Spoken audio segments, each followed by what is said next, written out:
I'll give the, there it is.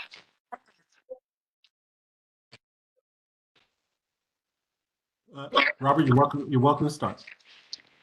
Okay. Ladies and gentlemen, I'm Robert Peruzzi. I'm an electrical engineer, and I am the hoping to be the I am the founder of what I hope will be a virtual consultants network under hosted, sponsored by Darrell Griffin and part of IEEE. And this is our second meeting, and I welcome you all here. And I invited James Chan, who is a professional consultant who's been a consultant for 40 or 50 years. And James's specialty is helping American businesses do business selling to China, not importing from China, but selling to China.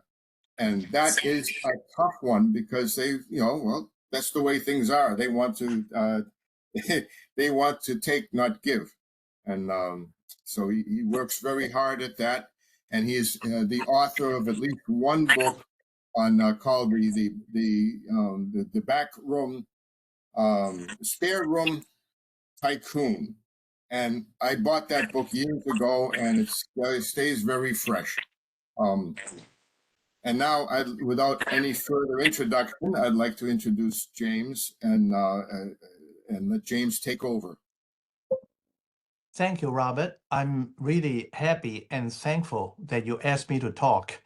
And I also would like to thank Darrell to use his time at IEEE to host this presentation via their WebEx platform. I like WebEx. Now, I would like to tell my story of 43 years. This is my 43rd anniversary being a solo consultant. I want to do this, I like to do this because I understand extremely well that it is very difficult, very tough to be on one's own. The problem with being a solo consultant is that you not only have to sell your service, but you also have to do the work. And while you do the work, you don't have time to sell your service. It's very tough. But on the other hand, I am happy and thankful that I've been able to do it for so long, for more than 4 decades. As a result, I'd like to talk about some of the experiences I have in the hope that people like me would kind of be able to get something out of it. I am not telling you what to do. I'm just telling you experiences that I have found to be helpful to my practice. And the title of my talk is How I Got My Top 5 Clients. And by the way, I would like for you to hold your questions. You can write your questions on a piece of paper, but hold your question till the end because I like to go through my top 5 clients and how I found them as quickly as I can. Quickly meaning as succinctly as I can. And I appreciate your questions. The Q&A will not be recorded because I think it would be freer for all of us to talk and not be recorded. So I started my practice in 1983 when I was still 33 years old. I was working for a Fortune 500 publishing company selling very high-level scientific, technical, medical, engineering, legal books and journals, monographs to China and Asia. And in 1983, I decided to resign from my position because China just opened up and politics at work at that time in New York City was too much for me. The company wanted to go to Florida and I didn't want to go. So I set up my practice, and the following is how I got my very best top 5 clients. Let's start with client number 5. Actually, I am thankful to IEEE. My top number 5 client began because IEEE invited me to give a talk again, kind of much like how solo consultants or IEEE engineers could improve their business development, could do business development better. I gave a talk. It happened to be near the campus of a leading university. I'm not going to mention names. You will all be able to guess it anyway.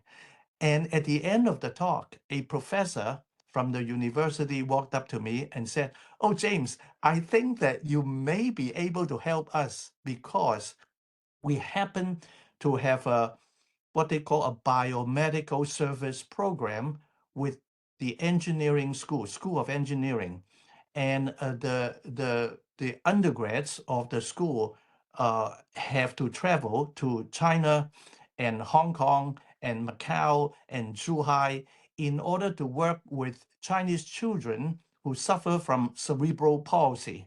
And the engineering students would like to kind of help them, fit them with orthotics so that they can walk better. Now, why should the university hire me? Well, the administrator of the university and the professor decided, since they have traveled to China with the undergrads, with their students, they knew it would be important for them to learn everything about China from A to Z so that they will behave properly, and the parents wouldn't be kind of offended if they say the wrong thing. And the whole program lasted 10 years. It was a good gig. I still use the word gig because they only hired me once a year for 15 hours, 5 evenings, each evening 3 hours. The key point of this client to me is, in my 43 years of consulting, I have found that giving talks, being invited to be a speaker in front of 50 people, 100 people, sometimes even 20 people, offers very good opportunities to get new clients. It's a very basic concept, but this is, to me, something I can emphasize. So whenever people want to hire you, especially in person, to give a talk, do say yes. Now let's go to client number 4. Client number 4, again, was an organization, a regional organization about 2-3 hours by car northeast of Philadelphia. I was there to talk about how to sell American-made products to China and Asia. And I finished my talk, and of course, I was very straightforward in telling people the pros and cons of doing business in China and all the problem setting, because I decided that it was not a good idea to sugarcoat the pitfalls and the problems. Now, giving a talk is one thing. We must all welcome it. But it's not just showing up giving a talk. You have to think of techniques for yourself to be more memorable. On that day with my client number 4, I brought 2 things with me. Of course, I brought my book, Spare Room Tycoon. I mean, it was just available. I wrote it. But more importantly, I brought a 3-ring binder of a marketing plan that I had written for a major telecommunications company. So I had the 3-ring binder, my book, in front of me. I wasn't showing them. I wasn't bragging about them. I was just having this stuff in front of me. It so happened that I was sitting next to a young man, a very smart, well-educated young man. He happens to be the son of the owner of a 700-employee company somewhere in the middle of Pennsylvania. And while he was listening to my talk, he kind of looked at my marketing plan for the big telecommunications company. He was looking at it and looking at it. And before I know it, a few days after the talk, my phone rang, and his father, the owner and chairman and CEO of the company, asked me to go to central Pennsylvania to have a meeting with him because he wanted to get into the Chinese market. So that's how I got my client number 4. So if you have any marketing plans that you are proud of, any props, you can call it that way, bring with you to your in-person presentation. And not only that, when I showed up to see my later friend's father, I saw my book in front of his desk as I was walking into his office. It was kind of pretty impressive. In other words, to me, he was already favorably disposed to me because he had read my book, even though the book has nothing to do whatsoever with doing business in China. Now, let's move on to client number 3. Oh, by the way, I worked with client number 4 for a total of 5 years. It was good work, and we traveled to China quite a few times. Client number 3, one more time, I met because, again, of a meeting. And that meeting took place in Center City, Philadelphia. In fact, it was a 2-day meeting, and it was held at the Westin Hotel, Westin, Westin Hotel in Center City, Philadelphia. And not only that, it was hosted, paid for with food and drinks by the U.S. Department of Commerce, the Philadelphia office, as well as by more than a dozen of America's biggest firms, including American Express, Continental Air, and the big law firms, the big freight forwarding companies. And I happened to be one of 16 speakers. And of course, I couldn't hold a candle to any of these big firms. They were multinationals, and I was a one-person consultant. But luckily, they were willing to give me 5 minutes to talk, and my talk was stacked at the end of the all-day first day meeting. Now, so these people were talking and talking and talking, and frankly, after one day of their talking, the majority of the 200 plus people, mostly high-level executives and owners of smaller firms, to be fair, they were kind of bored and hungry too. You're talking about something like 5:30, 5 o'clock, and something happened. And this is about humor, and this is what I want to share. It is good sometimes if you find that you can say something humorous, it would help. So at that moment, when I sensed that everybody, myself included, felt bored and hungry, I saw the waiting staff pushing in the cocktails, the martini glasses. They were clanking and clinking, and with all the wine bottles and the food and the hors d'oeuvres. I said, oh, not only that, and they were Continental Airline was distributing Chinese fortune cookies. I seized that opportunity. I broke open my Chinese fortune cookie and I said, I have a fortune cookie. And it says, your martini is ready. That broke up the whole crowd. 200 people were laughing. The whole place was in an uproar. And so I think what I succeeded in doing is making everybody relaxed. And so I gave my talk. I didn't even use up my 5 minutes. I just gave a 3-minute talk. That was good enough. So I walked into the cocktail hors d'oeuvre room and I was networking with whoever who wanted to speak with me. Now, other than humor, I have another technique that I want to share, and to me this is very important. I told the U.S. Department of Commerce people that on the second day, I would be more than willing to offer my consultation for free for 15 minutes, 20 minutes to whichever company that would be willing to speak with me. To me, that was extremely strategically and tactically important because by that time I was practicing for 15 years, 20 years, maybe even longer. I knew that by meeting with people in person, I could easily determine whether or not the client and me could fit. And it is nothing, no one could do that work for me.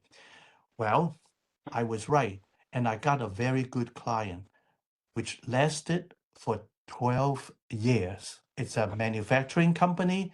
They had a niche product, highly engineered, and we were successful in China. It was a very, very good journey for me. 12 years is nothing to hide. It's really wonderful. Now, my fourth biggest and most important client. That client I got when I first set up my practice in 1983. What I did was a month before I resigned my position at a Fortune 500 company, I sent 300 letters and I got 3 paying clients. And one of the clients turned out to be a for-profit, I'm sorry, it's wrong, a non-profit organization, but it's a major non-profit organization. I don't want to mention names as a rule, but it is so important that I won't say competitor, but even the United States government is kind of parallel to that particular non-profit for what they do. And so I started with this nonprofit. And of course, like most consultants, in the beginning stages, in the beginning years, we bill by the hour. And from time to time, I could bill by the project. That was okay. But long-term billing by the hour really is not the best way. You can ask me questions about that later if you wish. So for the first 10 years working with this national level nonprofit, I was doing billable work by the hour, by the project. And then I thought of something. It's so I read and speak and write Chinese. And I went to China quite often. And in the city of Tianjin, which is not far from the capital, Beijing, Peking or Beijing, it's a big city. I ran into a newspaper, a technical newspaper, Chinese newspaper called Tianjin Technology Market News. I got an idea. I told the journalist, the reporter in that paper that, hey, how about if I write a Chinese language column on how to do business with America? Would you like the idea? He said, yes. So I started writing, and one of my articles, which was therefore published nationally, caught the attention of a man somewhere, I don't remember which part of China. So one day I started getting letters from China, several hundred of them in Chinese. One of them told me, oh, you are working with XYZ or ABC, the name of the nonprofit. We need to work with that nonprofit company because China just started. We have so much to learn. There is so much we don't know. We would like to form a joint venture with them. Can you talk to your client and see if he is interested in forming a joint venture with us? I did. And guess what? My client liked the idea. I liked the idea very, very much. So because of the joint publishing venture, which lasted for easily 15 years until I left, um, and therefore, instead of working on a billable hour, I actually got a retainer, a yearly retainer, renewable by the year from that national level nonprofit organization. So to cut to the chase, I travel to China with that national level nonprofit, which is based in Philadelphia at that time, for 24 continuous years. So my client number 4 lasted 24 years. It was great. It was great. Finally, my biggest, oldest, and most important client. Again, don't want to mention their name. It's not important. What is most important is there are several things about my biggest and oldest client that I would like to tell you. Well, first of all, I found them in 1984. I found them how? By listing a mailing list with Cheshire labels. Remember decades ago, the red mail companies were selling mailing lists with peel-off labels. We call those Cheshire labels. I don't know if they exist nowadays. I remember a Saturday morning, that was before I bought the house here where we live. I was living in an apartment, and the and two friends of mine, uh, uh, it was a Saturday. They were impatient. They wanted to go out and have a brunch. I said, no, no, no. You have to help me mail these 200 letters. So my two friends started helping me licking the envelopes. You know, they couldn't waste. They had no patience. They were hungry and they wanted entertainment. But we mailed the 200 letters. I mailed the 200 letters.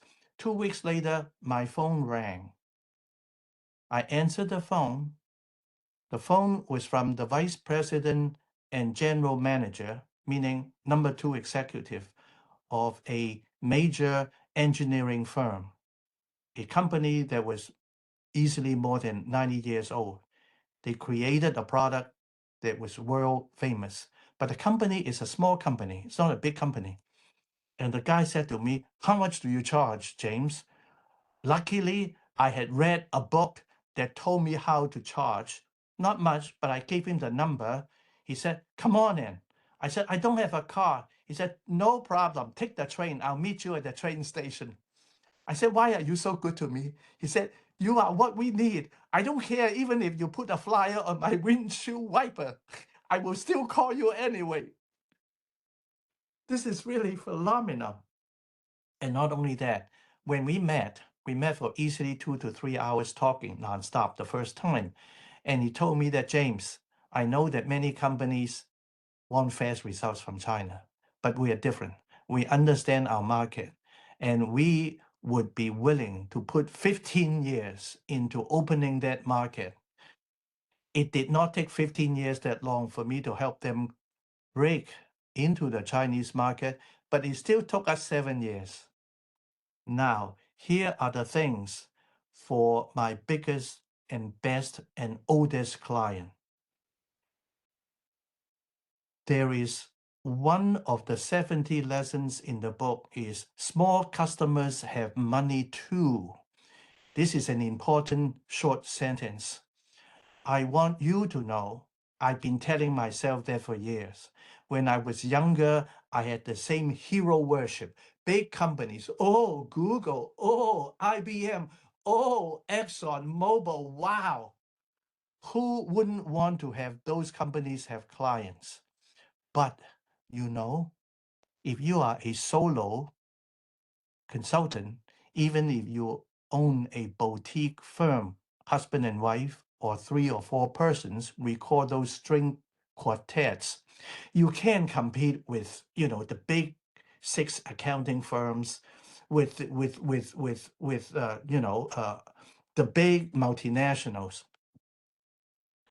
Therefore, small companies have money too. Small companies, particularly privately held companies, simply because they are smaller, they are not the big multinationals. They are more personal. You get to know the owner. You get to know the people well. And for the successful privately held company, we are not charging at the rates of Dr. Henry Kissinger, who opened up China. He should charge a lot because he had stature, but we are just trying to work and prove our worth over the years, hoping that the client will continue to use us. So do not ignore the small firms. Now, what is one more thing that I want to share with you about this particular client? When I first got them, saw them, spoke with them in the spring of 1984, I felt something inside myself. I like them. I like them very much. I just like being there. And I don't know to what extent the fact that I really like the client, admire their product, help the longevity of our relationship. But in about 10 or 12 years, I decided to ask my biggest and most beloved client one question. I said, I don't want to do billable work. I don't want to bill by the hour. You have used me for 10, 12, 13 years by now. You kind of know roughly how much you would pay me a year. Why don't you convert me from being a bill by the hour consultant to giving me an annual contract? We call it an annual retainer, a retainer, so that you pay me a sum that we both agree to, and you divide it by 12 so that I get a monthly flat fee from you, and you can use me as much as we both consider reasonable. They said yes. And you know what that retainer did for me? Once I got an annual retainer from my biggest and most important client, I went to the second most important client, the nonprofit that I was telling you earlier. I asked for a retainer. I said, no more billable work. We have worked together long enough. You know roughly how much I charge you. So retainer or no work. Overnight, they said yes. So with 2 clients giving me retainers, I felt like it was much easier to ask future clients either for a retainer or to ask for what I deserve, meaning to raise my price. I'm not gouging people, but you know, and I know, solo consultants, when you are independent, there is no way you could charge a fee that the big firms or other firms will consider high. You can. I don't know of any solo consultants charging a fee that is overly high. You can, because you don't have the courage, you don't have the leverage to overcharge. I think I'm coming to the end of my talk, and I would like to have person-to-person conversations with you. I think it's the Q&A that is most important. And in order for everybody to be more willing and free to talk, I would request that Daryl stop recording so that we are all free to talk.